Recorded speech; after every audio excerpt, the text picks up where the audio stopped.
Hi people, welcome to the UPSC analyser. तो आज हम 4 मार्च का इंडियन एक्सप्रेस डिस्कस करेंगे। And if you are liking this analysis then please like share and subscribe. And those of you who want to join the Telegram group then they can join. आपको link और channel का name description box में मिल जाएगा। And the other thing is that Tanvi ने मुझसे Telegram पर एक डाउट पूछा था पर्सनल डेटा प्रोटेक्शन बिल के प्रोविजंस के रिगार्डिंग। तो जब आज न्यूज़पेपर एंड हो जाएगा उसके बाद मैं यहाँ पर personal data protection bill discuss करूँगी। दोज ऑफ यू जिनको पहले से प्रोविजंस पता हैं तो वो उस पार्ट को स्किप कर सकते हैं। अब हम आज का न्यूज़ एनालिसिस स्टार्ट करते हैं। यहाँ पर जो फर्स्ट न्यूज़ है, अब कल मैंने आपको बताया था कि रशिया ने ये क्लेम किया है कि जो इंडियन नेशनल्स हैं उनको शील्ड की तरह यूज़ किया जा रहा है, ह्यूमन शील्ड की तरह यूज़ किया जा रहा है। लेकिन उसके बाद दिल्ली ने कहा हमें ऐसी कोई जानकारी नहीं है। उसके बाद फिर पुतिन ने क्लेम किया कि लगभग 3000 इंडियन नेशनल्स को यूक्रेन में हेल्ड करके रखा गया है, बंदी बनाकर रखा गया है। हमारे लिए इंपॉर्टेंट नहीं पर हमने डिस्कस कर लिया। अब second news, divided over Russia quad on same page, channel for relief on Ukraine. तो अब इंडिया का जो इस यहाँ पर स्टांस है और बाकी कंट्रीज़ का जो क्वाड के मेंबर्स हैं जैसे कि यूएस, ऑस्ट्रेलिया, जापान, तो ये तीनों कंट्रीज़ क्या कर रहे हैं, रशिया को कंडेम कर रहे हैं। लेकिन हम यहाँ पर रशिया को कंडेम नहीं कर रहे हैं, हमने यहाँ पर न्यूट्रल स्टांस बनाने की कोशिश की है। तो ऐसे में क्वाड लीडर्स की मीटिंग होती है जहाँ पर कोशिश की गई है जो भी डिफरेंसेस है उनको यहाँ पर सेट असाइड किया जाए और न्यू ह्यूमैनिटेरियन असिस्टेंस और डिजास्टर रिलीफ मैकेनिज्म बनाया जाए और यहाँ पर यूक्रेन को असिस्टेंस प्रोवाइड की जाए। तो यहाँ पर डिफरेंसेस हैं लेकिन उन डिफरेंसेस को रिजॉल्व करके आगे बढ़ने की बात की गई है क्वाड लीडर्स के बीच में। अब हम आगे चलते हैं। यहाँ पर सूमी सिटी की बात की गई है। सूमी सिटी कहाँ पर है, यूक्रेन में। तो आपको ये लोकेशन पता चल गई, जो सूमी है वो यूक्रेन में है। अब यूक्रेन में हम काफ़ी लोकेशन पढ़ चुके हैं, सूमी पढ़ चुके हैं, खेरसन पढ़ चुके हैं, खार्किव पढ़ चुके हैं। तो आपको इन लोकेशंस को आप ईस्ट टू वेस्ट या नॉर्थ टू साउथ ये आपको अरेंजमेंट पता होना चाहिए, इसीलिए आप एक बार मैप देख लेना। आगे हम चलते हैं। यहाँ पर यूएस ऑफिशियल ने ऐसा क्लेम किया है कि इंडिया ने रशिया से डील्स कैंसिल कर दी हैं। फॉर एग्जांपल MiG-29 की डील कैंसिल कर दी है। इसके अलावा एंटी टैंक वेपन ऑर्डर्स है वो हमने कैंसिल कर दिए हैं, लेकिन इंडिया ने अभी इसके ऊपर कोई स्टेटमेंट नहीं दिया है, तो यह अभी हमारे लिए इंपॉर्टेंट नहीं है। अब जो आंध्रा है उसका एक प्रपोजल ये था कि वो 3 कैपिटल्स बनाएंगे, लेकिन हाई कोर्ट ने आंध्र प्रदेश को बोला कि आप एक ही कैपिटल बनाओ, अमरावती। तो in a setback for the YSR Congress party government's 3 capital plan, the Andhra Pradesh high court Thursday directed it to develop Amaravati as the state capital as envisaged under the capital region development authority act. अब ऐसा क्यों बोला गया है, ये तो बेसिकली एग्जीक्यूटिव का decision है, लेजिस्लेचर का डिसीजन है। वो यहाँ पर 3 कैपिटल्स बनाना चाहें चाहे एक कैपिटल बनाना चाहे, वो इसीलिए क्योंकि इन्होंने जो इससे पहले वाला एक्ट था जो कि एक कैपिटल की बात करता है उसको यहाँ पर ड्यू प्रोसीजर फॉलो करके उस एक्ट को कैंसिल नहीं किया है। तो the court observe that the state government did not follow proper procedures in striking down the orders issued by the previous government over the proposed capital Amravati. इसीलिए इनको यहाँ पर ऑर्डर दिया गया कि आपको यहाँ पर अमरावती ही कैपिटल को बनाना है। अब हम आगे चलते हैं। यहाँ पर कोई भी इंपॉर्टेंट न्यूज़ नहीं है, तो यहाँ पर हम कोई भी डिस्कशन नहीं करेंगे। आरोग्य वनम क्या है, ये आप देख रहे हो। आरोग्य वनम की ये एक पिक्चर है। तो the structure of Arogya Vanam is made in the shape of a human sitting in yoga posture. तो ये योगा पोस्चर ऐसा लग रहा है कि कोई ह्यूमन यहाँ पर योगा पोस्चर में बैठा हुआ है। अब जो आरोग्य वनम है has been conceived and developed with the aim of publicizing the importance of Ayurvedic plants and their effects on human organs। तो यहाँ पर आयुर्वेदिक प्लांट्स लगाए गए हैं और बेसिकली वो उसी ह्यूमन बॉडी पर लगाए गए हैं जो कि उस पार्ट के लिए ज़रूरी है। फॉर एग्जांपल कोई आयुर्वेदिक प्लांट अगर यहाँ पर हेड के लिए इंपॉर्टेंट है तो उसको हेड के ऊपर लगाया गया है ताकि लोगों को पता हो जाए कि ये आयुर्वेदिक प्लांट हमें कहाँ हेल्प करेगा। तो the structure of Arogya Vanam is made in the shape of a human sitting in yoga posture along with it there are fountains, yoga platform, view point. तो ये आपको दिख रहा है। बाकी Arogya Manav corresponds to their benefits for the specific organ of the human body.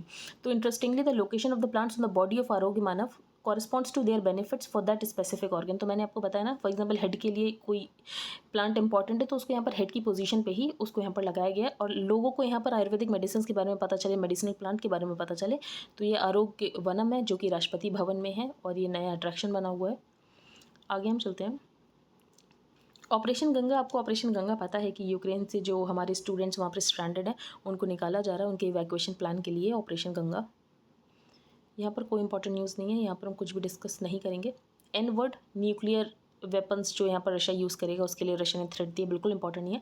ये जो article है द ओनली फ्यूल, तो इसमें पहले ऑथर ने बोला है कि एलपीजी जो है, एलपीजी बहुत महंगी होने वाली है तो क्या ऑल्टरनेटिव्स उसके यूज़ किए जा सकते हैं। फिर ऑथर ने सारे ही ऑल्टरनेटिव्स को नेगेट कर दिया है पॉइंट्स देकर। तो even after more than ₹12,000 crore was spent on near universal access to LPG connections. तो यहाँ पर उज्ज्वला योजना की बात की गई है, लेकिन उसके बाद भी 6 लाख लोग हर साल एयर पोल्यूशन की वजह से, जो कि किचन्स में होता है, उसकी वजह से 6 लाख लोगों की मौत हो जाती है। अभी भी जो आधा रूरल इंडिया है वो यहाँ पर सॉलिड फ्यूल्स के ऊपर रिलाई करता है कुकिंग के लिए। इसकी वजह से इलनेस बहुत ज़्यादा बढ़ती है, हार्ट डिजीज़ बढ़ने के बहुत ज़्यादा चांसेस होते हैं कैटरेक्ट एंड लंग कैंसर। अब यहाँ पर एलपीजी प्राइसेस बढ़ रहे हैं, इसके अलावा सब्सिडीज़ हटा दी गई है, रिटेल इन्फ्लेशन ग्रो हो रहा है, तो ऐसे में लो और मिडिल इनकम जो हाउस होल्ड्स हैं वो यहाँ पर एलपीजी को यूज़ नहीं कर सकते हैं। तो फिर ऑथर ने इसके ऑल्टरनेटिव्स की बात की, तो पहला जो ऑल्टरनेटिव हो सकता है वो यहाँ पर इंडक्शन की बात की गई है। जैसे इंडक्शन स्टोव्स फ्लेमलेस होते हैं, तो अगर हम उस पर स्विच कर जाएँ, लेकिन उस पर स्विच करने के लिए सबसे बड़ी प्रॉब्लम क्या है, कल्चरल और बिहेवियरल बैरियर्स, क्योंकि फ्लेमलेस होता है वो, इसीलिए तो पहला तो ये है कि कल्चरल बैरियर्स। दूसरी बात, जो इंडक्शन होता है लगभग 1500 वॉट का होता है, लेकिन जो house holds, rural house holds में जो यहाँ पर इलेक्ट्रिसिटी कनेक्शन है वो मैक्सिमम जो लोड ले सकते हैं वो 500 वॉट का होता है, तो यहाँ पर 1500 वॉट के होते हैं, तो पहली प्रॉब्लम तो ये। दूसरी बात, जब इतना ज़्यादा लोड होगा उसकी वजह से डिस्ट्रीब्यूशन ट्रांसफार्मर फेलियर्स देखने को मिलेंगे, तो यहाँ पर सिस्टम को, इंफ्रास्ट्रक्चर को ठीक करने की ज़रूरत है। लार्ज इन्वेस्टमेंट इन डिस्ट्रीब्यूशन नेटवर्क ऑगमेंटेशन, तो यहाँ पर इन्वेस्टमेंट ज़्यादा बढ़ाने की ज़रूरत है डिस्ट्रीब्यूशन नेटवर्क ऑगमेंटेशन में। इसके अलावा एफर्ट्स करने की ज़रूरत है ताकि पीक लोड मैनेजमेंट के दौरान यहाँ पर डिस्ट्रीब्यूशन ट्रांसफार्मर्स फेल ना हो। अगर एक प्रॉब्लम ये भी है कि 100 यूनिट्स तक, बेसिकली ज़्यादातर स्टेट में 100 यूनिट्स जो है उसका बिल पे नहीं करना पड़ता, लेकिन अगर 100 यूनिट से ज़्यादा की खपत होती है तो 7 to 8 पर यूनिट यूज्ड पे करना पड़ता है। अब प्रॉब्लम ये है कि अगर 100 यूनिट से बढ़ जाएगा तो इन फैमिलीज़ के ऊपर और ज़्यादा बर्डन आ जाएगा अगर वो इंडक्शन यूज़ करेंगे। दूसरी बात, यहाँ पर पाइप्ड नेचुरल गैस की तरफ शिफ्ट किया जा सकता है, तो ये भी ऑल्टरनेटिव हो सकता है एलपीजी का, लेकिन ये डिज़ाइंड नहीं है कि ये जो कुकिंग नोट्स हैं रूरल इंडियाज़ की उनको ये फुलफिल कर सके। तो ऑथर ने यहाँ पर पीएनजी के बारे में बताया, इंडक्शन के बारे में बताया, लेकिन दोनों को ही ऑथर ने नेगेट कर दिया अपने पॉइंट्स देकर, तो ये हमने डिस्कस कर लिया। क्रूड प्रेशर्स ये हम डिस्कस नहीं करेंगे कि ब्रेंट क्रूड का प्राइस बढ़ रहा है। काउंटिंग द ईडब्ल्यूएस, तो आपको ईडब्ल्यूएस का क्राइटेरिया पता है, ईडब्ल्यूएस का क्राइटेरिया क्या है? तो गवर्नमेंट ऑफ इंडिया ने 2019 में एक सर्कुलर निकाला था जो कि बात करता है कि 10% रिजर्वेशन देगा सिविल पोस्ट और सर्विसेज में गवर्नमेंट ऑफ इंडिया, जो कि यहाँ पर इकोनॉमिकली वीकर सेक्शन को बिलोंग करते हैं और उनको किसी और के तहत रिजर्वेशन नहीं मिलता। For example being an SC ST या ओबीसी, उनको यहाँ पर रिजर्वेशन नहीं मिलता है। तो यहाँ पर जो जनरल कैटेगरी के बच्चे हैं उनको यहाँ पर 10% का रिजर्वेशन दिया जाएगा in civil post and services of the government of India. अब इसके लिए कंडीशन क्या थी कि कौन से बेसिस पे आपको यहाँ पर रिजर्वेशन दिया जाएगा? तो पहला तो ये है, जो ग्रॉस फैमिली इनकम होनी चाहिए सारे सोर्सेज को इंक्लूड करके, एग्रीकल्चर, बिजनेस, प्रोफेशनल, तो वो यहाँ पर 8 लाख से ज़्यादा नहीं होनी चाहिए पर एनम। तो 1, the gross family income from all sources, agriculture, business, professional etcetera for the financial year preceding the application should be less than ₹8 lakh.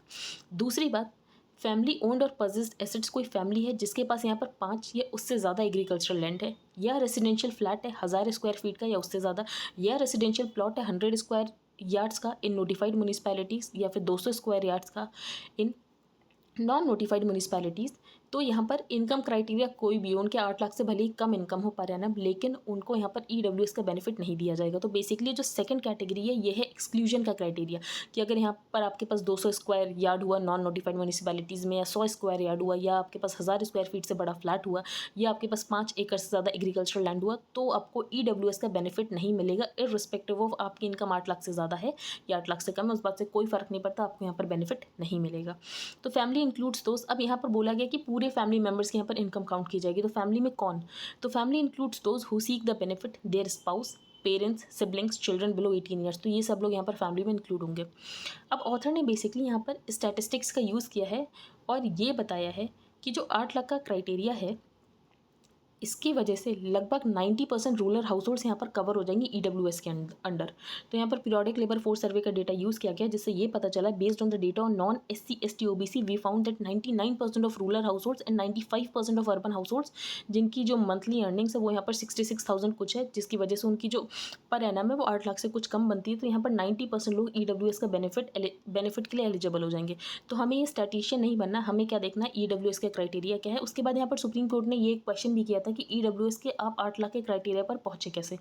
फिर यहाँ पर गवर्नमेंट ने अपना एक्सप्लेनेशन दिया और यहाँ पर कुछ चेंजेस करने की बात की गई, जो कि चेंजेस यहाँ पर नेक्स्ट ईयर से इंट्रोड्यूस होंगे। आगे हम चलते हैं। अब member of Ukraine delegation in talks with Russia, तो यूक्रेन और रशिया के बीच में टॉक्स चल रही हैं और यहाँ पर बात की जा रही है कि एक सेफ कॉरिडोर बनाया जाए ताकि जो सिविलियंस हैं वो कंट्री से बाहर जा सकें।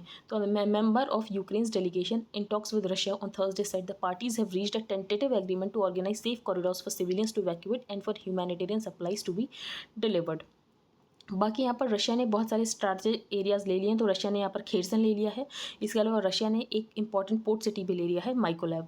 तो यहाँ पर आपको एक और लोकेशन पता चल गई, माइकोलेव, और अब देख लेना कि माइकोलेव कहाँ पर है। आगे हम चलते हैं। War impact beyond oil. अब वॉर का क्या क्या इम्पैक्ट हो रहा है, तो रशिया के ऊपर सैंक्शंस लगा दिए गए हैं।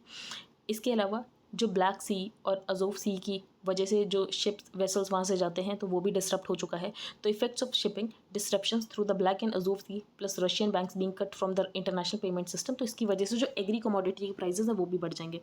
मैंने आपको बताया था एजियन सी कहाँ पर है, आइनियन सी कहाँ पर है, sea of Marmara, Dardanelles strait, Bosphorus strait, तो ये सारी लोकेशन देख लेना आप लोग मैप पे। ये सारी लोकेशन बहुत ज़्यादा इंपॉर्टेंट हो जाती है क्योंकि टर्की ने यहाँ पर बॉस्फोरस और डार्डेनल्स के थ्रू नेवल वॉरशिप्स जो है रशिया की उसको जाने से मना कर दिया, तो ये आप देख लेना एक बार।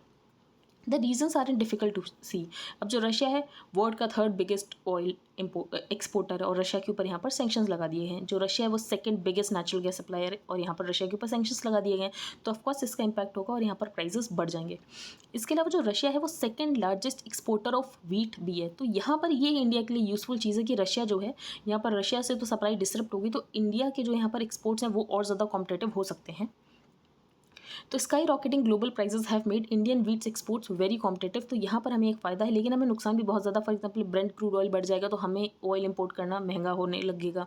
इसके अलावा जो ऑयल सीड्स हैं इनके भी प्राइस बढ़ जाएंगे, तो उससे भी यहाँ पर जो इन्फ्लेशन है इंडिया में देखने को मिलेगी। तो the Ukrainian crisis is also led to prices of vegetable oils and oil seeds skyrocketing, तो ये सब जो प्रॉब्लम्स हमें फेस करनी पड़ेगी। इसके अलावा जो ब्लैक सी टेंशन है उसकी वजह से फर्टिलाइज़र प्राइस भी बढ़ जाएंगे क्योंकि जो रशिया है वो वन थर्ड जो यहाँ पर फर्टिलाइज़र आता है वो बेलारूस और रशिया यहाँ पर एक्सपोर्ट करते हैं, तो उसकी वजह से हमें यहाँ पर फर्टिलाइज़र के प्राइस भी बढ़े हुए देखने को मिलेंगे। तो रशिया के वॉर से क्या इम्पैक्ट हुआ, तो हमने यहाँ पर 2-3 चीज़ें पढ़ रही हैं कि यहाँ पर जो कुकिंग ऑयल है वो भी यहाँ पर महंगा हो जाएगा। इसके अलावा जो यहाँ पर वीट जो है वो यहाँ पर Russia second largest wheat exporter है, लेकिन उसका हमने देख लिया कि उसके लिए तो जो इंडिया है वो उस वॉइड को फिल कर सकता है। आगे हम चलते हैं the neutrality that Switzerland has abandoned. तो स्विट्ज़रलैंड हमेशा से न्यूट्रल रहा है, लेकिन इस सिचुएशन में जब रशिया ने यूक्रेन के ऊपर इन्वेड किया तो स्विट्ज़रलैंड ने भी यहाँ पर यूरोप के साथ मिलकर रशिया के ऊपर सैंक्शंस लगाए हैं। तो Switzerland has broken it's 200 year old tradition of international political neutrality. तो जो स्विट्ज़रलैंड है ना ही वो यूरोपियन यूनियन का मेंबर है ना ही वो यहाँ पर नेटो का मेंबर है, तो स्विट्ज़रलैंड हमेशा से न्यूट्रल रहा है, लेकिन स्विट्ज़रलैंड ने इस बार अपनी न्यूट्रलिटी को यहाँ पर पीछे छोड़कर यूरोपियन पार्टनर्स के साथ मिलकर सैंक्शंस लगाए हैं रशिया के ऊपर।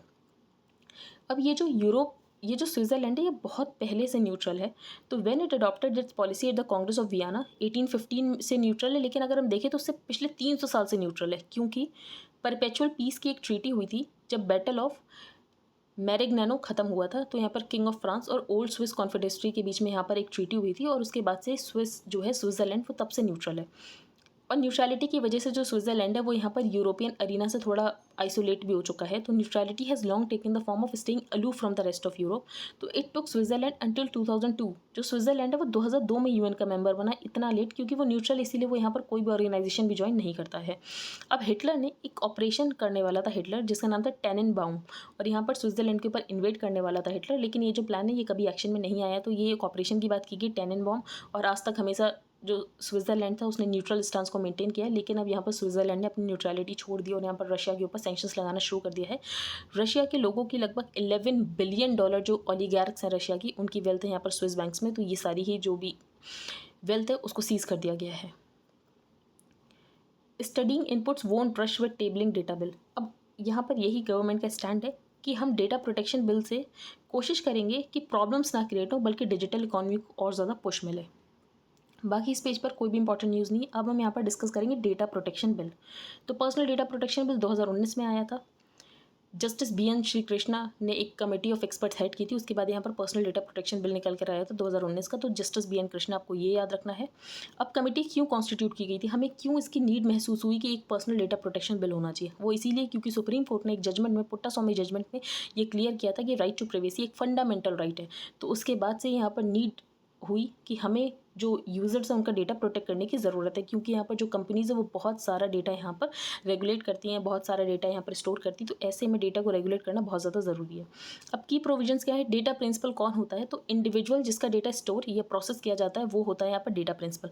तो as per the bill it is the individual whose data is being stored and processed, तो ये होता है यहाँ पर डेटा प्रिंसिपल।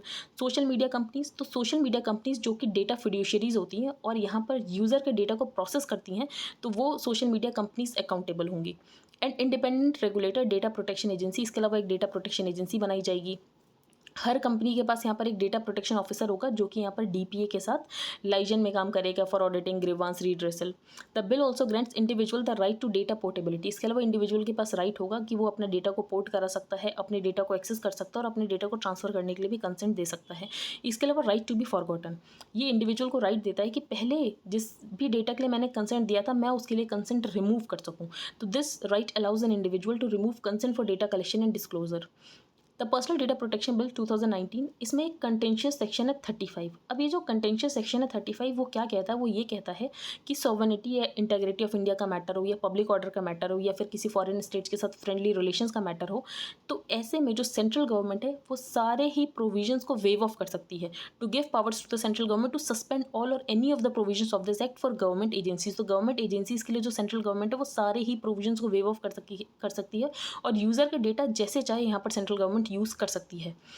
अब रिकमेंडेशंस क्या है जॉइंट पार्लियामेंट्री कमेटी की, तो रिकमेंडेशन ये है कि डेटा लोकलाइजेशन के ऊपर एक पॉलिसी लेकर आनी चाहिए। जो डिजिटल डिवाइसेस IoT वगैरह हैं उनके लिए यहाँ पर सर्टिफिकेशन प्रोवाइड किया जाना चाहिए। जो सोशल मीडिया कंपनीज उनकी यहाँ पर अकाउंटेबिलिटी इंश्योर करने की ज़रूरत है। और यहाँ पर डेटा अगर शेयर किया जाता है तो यहाँ पर गवर्नमेंट की परमिशन से ही किसी फॉरेन कंपनी को डेटा शेयर किया जाएगा। तो under clause 94 previously clause 93 which deals with granting powers to the government to make rules, तो यहाँ पर गवर्नमेंट रूल्स बनाए और अगर किसी फॉरेन गवर्नमेंट या एजेंसी से डेटा शेयर करना है तो वो यहाँ पर परमिशन के बाद ही हो। The recommendations also give the government the scope to set up a future statutory body, इसके अलावा कोई स्टैट्यूटरी बॉडी बनाई जाए। The recommendation suggest the government will decide the penalty for those, और यहाँ पर जो भी कंप्लाई नहीं करता इन प्रोविजंस के साथ तो उसके ऊपर यहाँ पर पेनल्टी लगाई जाए। तो आपको BN कृष्णा याद रखना, राइट टू बी फॉरगॉटन याद रखना, राइट टू प्राइवेसी याद रखना, पुट्टास्वामी जजमेंट। बाकी यहाँ पर क्या रिकमेंडेशन की डेटा लोकलाइजेशन होना चाहिए, सर्टिफिकेशन ऑफ डिजिटल डिवाइसेज होना चाहिए और आपको कुछ यहाँ पर प्रोविजंस याद रखने हैं। आई होप आपको आज का न्यूज़पेपर समझ आ गया हो। If you like the video then please like share and subscribe. और अभी ये सिर्फ बिल है, जब ये एक्ट आ जाएगा उसके जो प्रोविजंस होंगे वो फाइनल प्रोविजंस होंगे तो उनको हम और ज़्यादा डिटेल में डिस्कस कर लेंगे। So thank you and have a nice day.